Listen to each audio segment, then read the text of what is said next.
Okay, excellent. So now we're going to talk a bit about um, what we actually train with. So what's our tool of choice when training? Obviously, most forms of training will have a tool of some description. With us, what we use is a clicker. If you haven't seen a clicker before, this is what a clicker looks like. I'll come up on the screen for you there. And what the clicker does is quite simple. It clicks. It makes a small noise. It is not electronic. It does not do anything to the dog. Um, it is just a small noise-making device. That basically what we're going to do is have a noise that means nothing to the dog initially, and we're going to associate it with some good stuff, so that the dog actually starts to attribute this noise, meaning good stuff's about to happen. Okay, so during training, your clicker becomes a part of your contract with your dog. The click will mean to your dog, and it might not mean initially, but it will mean to your dog, yes, what you just did was right. Okay, yes, you've just done the right thing. So the question might be, so why don't you just say it? Why don't we just go, yes, you've done the right thing? Well, it's basically because the click is actually more precise than we will be with our words. Okay, so the click is more immediate than using words. It is quicker to press the button than it is to say, yes, you've done the right thing. It's more consistent than using words, so it always makes the same noise. The click is always constant. Um, we aren't. So we might start saying yes, yep, yep, all right, and we will start using different words to mean the same thing. The click always does the same thing. It's going to provide specific information to your dog. Yes, you've done the right thing. It always says that whenever it's clicked. Even if we click it by accident, it's going to have the same meaning to the dog, but we can address that quite easily by ensuring that we don't click the second time for the same thing. So it's very specific information for your dog. It's very specific for you to give that information. So being immediate, being consistent, and providing information is what training is all about. And the clicker helps us cover those three elements of training. It's always neutral in its feedback. We aren't. We are emotive in our feedback.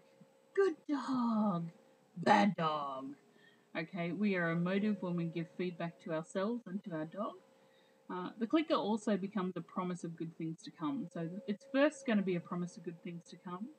Second, the dog's going to start to understand that it means yes, what you just did was right. The dog is what influences the click. You are not what, or we as the people aren't what influences the click. So if the dog creates the correct behavior, then it's going to get a click and be rewarded for the correct behavior. Whereas if um, it doesn't do the correct behavior, it doesn't get the click and it doesn't get rewarded. So we've got a binary system of information. He's always knowing that either yes, he's doing the right thing, or no, he's not yet doing the right thing. Okay, so timing is crucial to learning. What a clicker does is it helps us pinpoint a specific moment in time, even a fraction of a second. You can literally train a dog to blink on cue if you ever felt the need to. You can't do that with any other style of training because it's more haphazard. It doesn't hit a specific moment in time enough and tell the dog that the behaviour that they're doing is correct in such a way as a clicker does. Um, a clicker helps us to build behaviours as well. So we don't have to look at a behaviour as a big picture. Okay, but each behaviour has small elements of behaviours that create the big picture. Uh, so a clicker helps us build a behaviour by focusing on small steps first if we need to, and then we build the big picture around it. A prime example is teaching a dog to lie down. Okay, so sometimes it's not as good or as easy as we would like it to be to teach a dog to lie down, but we can start to break what a lie down looks up into sections. So it's not a matter of just being up, standing, and then lying down. There are a number of things that happen. So normally we'll teach a lie down from a sit, so the dog's bottom is on the ground. And then what's the next step? Well, if the dog starts to lower its head towards the ground, that's the next step in teaching a lie down. Lower your head towards the ground. Following that, what will happen is as the dog starts to lie down or its head starts to move down, it loses balance. So it's going to stick one of its front paws out in an attempt to regain balance. So then we start clicking and rewarding for one paw coming out while your head is down. What will happen after that first paw comes out is a second paw, as it continues to lose balance and try to regain it, will also come out. And pretty much from there, your dog is going to lie down. So we start looking at little behaviours and we create a big behaviour. So that we don't have to panic if we try to lure our dog down in one foul movement or one foul sweep. Sometimes they do it, sometimes they don't, but it's not the end of the world if they don't. We can start to go, what makes that behaviour what it is, what makes the lie down, and cut it into small sections and start rewarding those. A prime example of this outside of dog training is if you've ever been to SeaWorld and you've seen the seals do handstands. That is obviously not a natural seal behaviour. You're not going to go for a boat ride out to a seal colony and see seals doing handstands. They don't do it in the wild. They do it in SeaWorld as obviously an entertainment factor, but what they do is actually teach the seal to do it. So they start with maybe the tail 10 centimetres off the ground. They're going to start blowing a whistle and rewarding that.